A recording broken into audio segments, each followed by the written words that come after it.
विद्यार्थ्यांनी टाळ्याच्या गजरात स्वागत करायचंय। अगदी आपल्याला आदर्श घ्यावा अशा पद्धतीचा हा विद्यार्थी अतिशय शांत आणि संयमी होता आणि त्याने त्याच्या कष्टावरती स्वबळावरती घरच्यांच्या पालकांच्या मार्गदर्शनामध्ये भारतीय सेवेमध्ये रुजू आहे।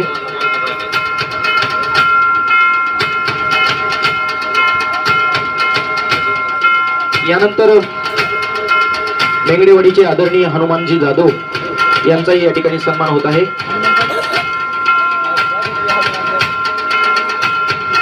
या ठिकाणी वागीरा जिल्हा परिषदेच्या आदरणीय जगताप मॅडम, नाईकनवरे मॅडम, ओहा मॅडम यांचा सन्मान होत आहे।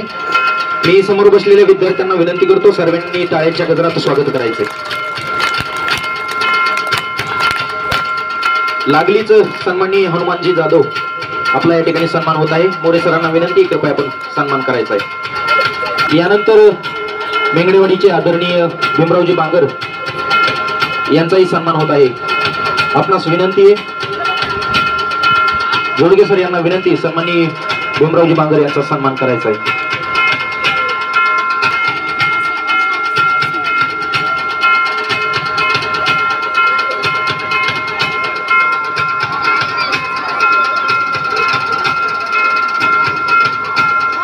या ठिकाणी सन्माननीय दिलीपजी शेळके यांचाही सन्मान होत आहे। आपल्या शाळेचे मिसाळ सर यांना विनंती आपण सन्मान करण्यासाठी समोर यायचंय।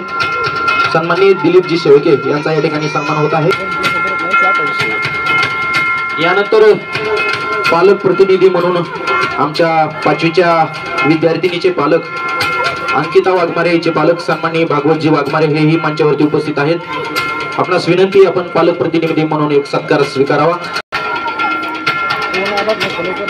यानंतर ज्यांच्या मार्गदर्शनाखाली हा कार्यक्रम पार पडत आहे, ज्यांचं मार्गदर्शन आम्हाला वेळोवेळी मिळत असतं, आठवड्यातून ज्यांची एक चक्कर का होईना शाळेमध्ये ज्यांच्या मार्गदर्शनाखाली या ठिकाणी हा शैक्षणिक संकुल चालतो, आपल्या शाळेच्या मुख्याध्यापिका त्याचबरोबर आपल्या शाळेचे सचिव आदरणीय फाळके सर यांच्या मार्गदर्शनाखाली हे संकुल चालतं। त्याचबरोबर तुम्हाला सांगण्यास मला आनंद होतोय की आपल्या शाळेच्या मुख्याध्यापिका आदरणीय खिल्लारे मॅडम या बालचंद्र विद्यालयाचे माजी प्राचार्य बांगर सर यांच्या विद्यार्थिनीच आहेत। त्यामुळे माजी प्राचार्याकडून आजी मुख्याध्यापकाचा या ठिकाणी एका माजी मुख्याध्यापकाकडून एका आजी मुख्याध्यापकाचा सन्मान होत आहे। आणि विशेष म्हणजे हे गुरु शिष्यांचं नातं, मला वाटतं फाळके सर सुद्धा आदरणीय बांगर सरांचेच शिष्य आहेत। आणि या ठिकाणी आपल्या बीड जिल्ह्याचे अण्णा हजारे ज्यांना आपण थोर सामाजिक कार्यकर्ते म्हणतो, आंदोलन किंवा उपोषण म्हणलं की डॉक्टर डोळे साहेबांना